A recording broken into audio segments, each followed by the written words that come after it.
Hey everyone, my name is Monica, also known as Moniliza, and I wanted to create a YouTube channel to kind of document my journey with my comic book. I am an illustrator and a comic writer. My background is sort of in fashion design, but I kind of juggled a bit careers going into toy design, graphic design, and now I'm really curious about venturing comic books. I have 2 comic books, small short stories that I self-published in the past. One is called Metzi. I kind of launched it in 2020. And then the other one is Hyper Vortice, the short comic book that I launched last year. And this year, I am finally trying to launch the continuation of Metzi. For those of you who don't know the story, Metzi is sort of this big overarching comic book idea that I had, and unfortunately freelance has kind of gotten in the way to continue working on it, as well as other personal things happening. This year I've been really motivated to launch it. The reason why I wanted to start this YouTube channel is to kind of document my journey and also hold myself accountable with these deadlines. And the second reason is I am somebody who's in their late 30s. I personally don't see anybody as well in this platform that is in the similar kind of background as me. And if there is anyone, please let me know down below in the comments. The third reason why I am venturing on is I'm hoping to kind of spread a little buzz about this comic, as well as kind of crowdfund it. The only reason I'm mentioning that is because I've been doing conventions for the past 3 years. I've gotten people who have bought my Metzi short comic and say that they would love to crowdfund or find any way to help support. I am doing this all on my own. Those of you who don't know, usually with big companies like DC or Marvel, they have so many people working on this one issue, like the script, the typography, the marketing, ink, penciling, coloring, the background, the covers, all of that. I am pursuing this all on my own. And so I'm hoping in the future I could have a little team to kind of help me. But for right now, because of the budget and the timeline, I could only afford to do it on my own. And hopefully, big idea is to have a team kind of help produce this and more frequently, because it's a lot of work. Initially, I wanted to document this last month, but things kind of got too hectic. Was doing about almost 3 conventions in 1 month, and I sort of burnt out, but was still working on my comic. Quickly go over on what it takes to make a comic first. And this is coming from somebody who is an illustrator, not necessarily a writing background. Even though I've created 2 comic books so far, I'm still very new. Come up with the idea is usually, what is the idea? What are you trying to write? And for me, it started off with this theme that I wanted to portray. I kind of designed the first 2 characters, and I was so honed on these 2 characters and wanting to flash out the idea. I already have a couple of the other supporting characters, their biography, what they look like, astrology sign they are, since this is inspired by astrology itself. I also included an outline, a synopsis, a log line, what kind of look and feel. Created some mood boards, which I'll share right here. This is something that I had prior to April. I want to launch it by October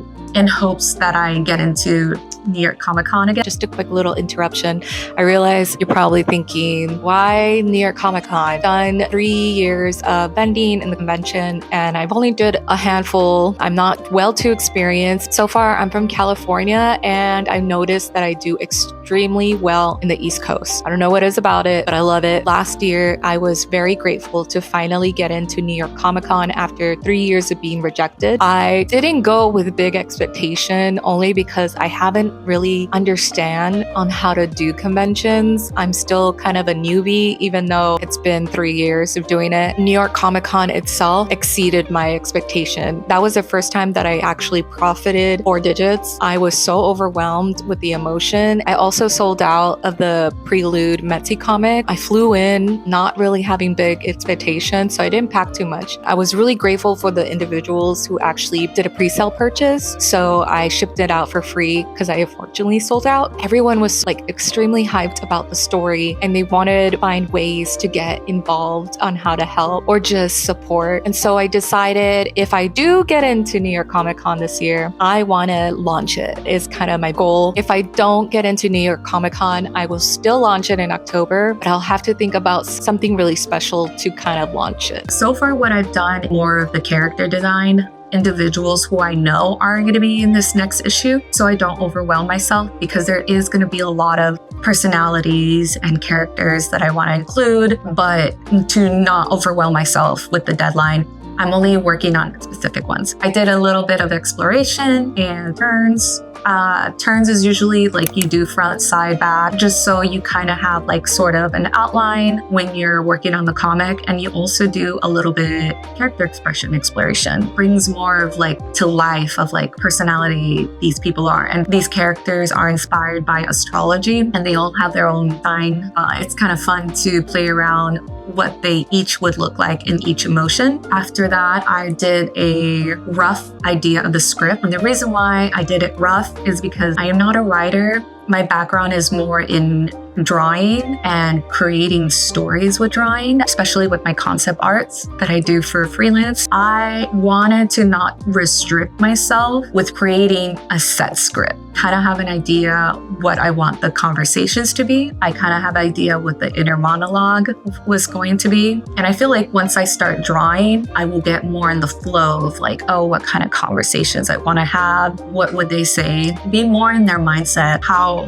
each character interact in certain situations. I've already completed that. Hey everyone, this is editing Monica right now. And I realized as I was editing this video that there's a few things that I had kind of left like a little bit disconnected. I wanted to go over quickly of some of the things I did along my process. And quick disclaimer, everybody's process when creating a comic book is a little different. This is something that I personally did. First, I came up with a theme. The theme just really kind of captured the idea of what I want this comic book to be about. And then I created the two main character designs. Along the process, I was trying to come up with a log line to set the tone. This is sort of what I have. A log line is sort of like when you go on a streaming platform and it has a little synopsis of what the story is about without naming names, more emphasize on what the character is rather than calling out their name. And it also sets the tone of what the story is going to be about. Without unveiling too much of the story, it kind of tells you a little bit what the challenge or just in general what it's going to be about. So for mine, I'll read you. This is not really a spoiler. I actually do kind of mention this a little bit through the conventions. Anytime somebody make a purchase of the Metzi Prelude short comic, I tell them that is actually a big story, and I kind of go into a little bit what they are going to be expected in the upcoming series. My log line is, while human earthlings treats Mercury in retrograde as a trendy excuse for their chaos and mishaps,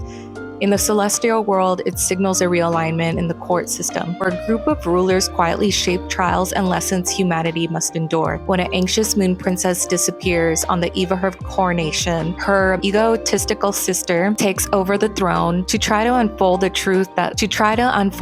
truth about her sister's disappearance. And then I go into the overview. The overview is sort of like zooming out and just writing key points, which I won't reveal in this video. That's something that you'll just have to find out as a consumer. Then I also go more and define of what the cast is. I write what their role is in the series itself. So are they the protagonist? Are they the supporting character? Antagonist? What exactly role do they play in the overall arching story? Then I go into what age they are, what gender, if they're a specific type of role. So for instance, Metzi is a moon deity, and also their zodiac sign helps me play around with the idea of what exactly their personality is. So I quickly write their appearance description, personality, and then I write out a little bit what role they have in the story itself, short couple sentences and how I envision them playing out, as well as writing their strengths, weakness, and fears. This kind of helps you understand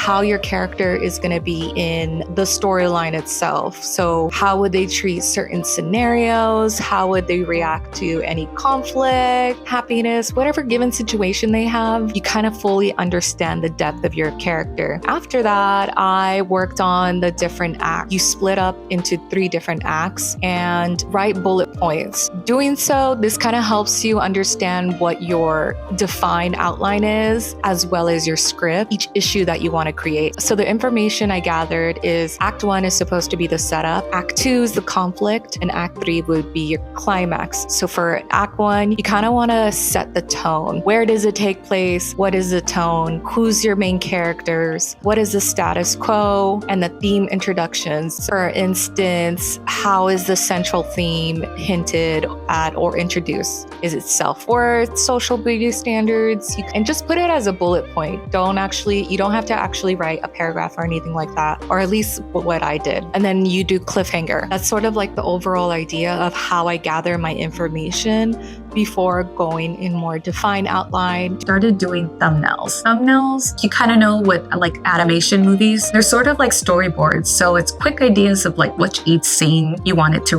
do. With thumbnails, I laid out all the pages in the comic book. Roughly a single issue I've researched is around 30 to 34 pages. 20 to 24 pages is actually the story itself. And then the rest of it is either marketing, or I love how some comic books would put the actual visual development included in it, or things like Sailor Moon. She would kind of do like little cute fashion editorial pages or just cute alternative universe. So that's something that I want to do. Play around with your squares and rectangles, like what each little individual art is going to represent in that scene. Figure out the flow of the story. I went through the first draft of the thumbnails. What I tend to do is I draw the page itself, like page 1. I draw the little squares in it, then I write what I want the scene. The next phase, I actually do very rough scribbles. This is just like literally a circle, like and pointing, oh, this is Metzi interacting with this character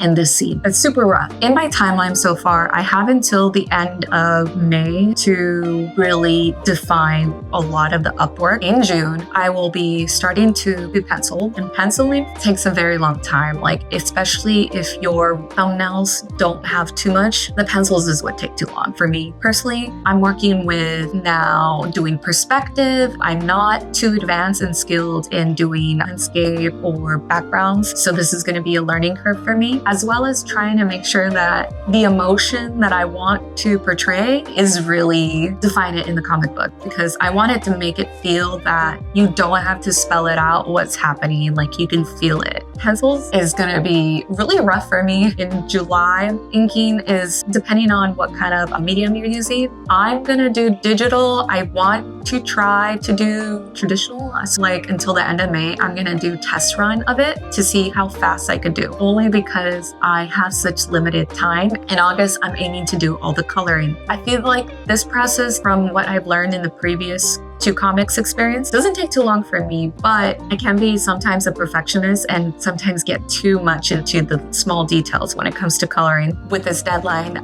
it's definitely going to be just a learning curve. Mind you, during now up until the last week of August, I need to start researching for manufacturers. I worked with one that was from the UK and I really love the quality, but unfortunately they don't do comics anymore, which is really unfortunate. And then for the second one, I forgot what company I used, but they messed up the printing quality. Seems like their printer wasn't calibrated. Like some of the black wasn't fully placed where it needed to be. So it just created a really blurry mess. I'm considering looking into both domestic and international, just in general, what's more efficient. I'm looking for quality, budget, hopefully, as well as the shipping time, because I really wanted to have it physically in my hand by the last week of September. So it's going to be a little crazy, but I'm super excited. So it's just me documenting my experience. Hope I could connect with more people that are like-minded and also going to something similar.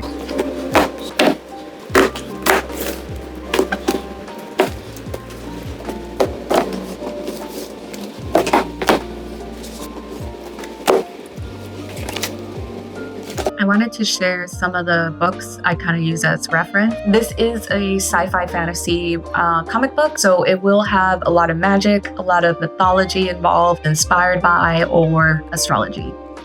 What I have as for some of my research, and I'll go over it a little bit. I bought this while I was in the Artist Alley at ECC this year, and I'm not all the way through it, guilty, but I really love the way that this creator, I apologize if I'm saying your name wrong, Star Pritchard, sort of talks about breaking it down on how to create webcomics and being realistic with the timeline. And I do want to put this into a webcomic format, but that's something that I'm thinking about doing later. I myself really like webtoons, and I really love the accessibility while traveling. And because this is a Mexican mythology inspired, keyword inspired, I was reading this Mesoamerican mythology, and there was a few stories that I really loved and helped me kind of generate more of the challenges that my character is going through. And then I have another book that is also comic book based. It's called Making Comics. This one, I found out about it through Fran Nerd. I think she posted a YouTube video about it. First got the idea, coincidentally, she was talking about the process of comics because that's something that she was trying to endure. And this is like an amazing tool in the sense that it sort of breaks down what makes a page dynamic, and then it also is like really great, like showing you different expressions. That is really, really important because you want to make sure without wording it out, spelling it out, that this character is happy, sad, whatever they're going through. The last few things are sort of, since it's in the magical space, I do have this encyclopedia for magical herbs. These are more for spells or just in general what I want to portray. Like for instance, bergamot. So it tells you what kind of gender it is. So this one is masculine. It's ruled by the planet Mercury, air, the powers, money, the magical uses. I thought this would be pretty cool to kind of include in terms of kind of like little Easter eggs. And then this one, I really find it fascinating. It's called Holland's Grimoire of Magical Correspondence, a ritual handbook by Eileen Holland. This one, I'm really in awe with the information it has. Like for instance, negativity. So it's ruled by the moon in Capricorn. Some of the animals that can be associated with it is a dragon, stone, onyx, metal, lead, or silver, plant, blackthorn, goddess. I'm not going to say these names, but it tells you the goddess and the god. I can't pronounce it, so don't judge me. Some of it, I really like it because it tells you more detail. Color associated with it, for instance, nervousness, the color light red, which I kind of want to, in the scenes, almost have like a filter correlate with those colors. And then this one is called Animal Speak. It's a book I had for a really long time. It's mostly like the symbolism of animals and what they can mean spiritually. So again, those are more for like Easter eggs kind of moment. And then for my personal collection, this is a webtoon that I really loved, and they've made a graphic novel out of it, True Beauty. I really love True Beauty because it really, in some of the pages, I love the way the author kind of is not afraid of like making the character ugly in terms of the mental expression the character is having itself. So for instance, I love how the way she draws like, oh, that's an internal feeling with given situation, and she really just animates it. Sailor Moon, something that I grew up with, and I just love how dreamy and airy it looks. Another one is Saga. Saga is really cool because it's a sci-fi comic book, and I love that the way goes in all these different little worlds and how there's inner monologue and just the visual appear. I have a new one that I'm not done reading, Witch Hat Atelier. I'm really in awe with some of the pages. It just feels so fun and majestic. So that's something that I definitely want to portray. And so as I'm working on creating thumbnails, it was really important to do research and see what other graphic novels or comic books are doing.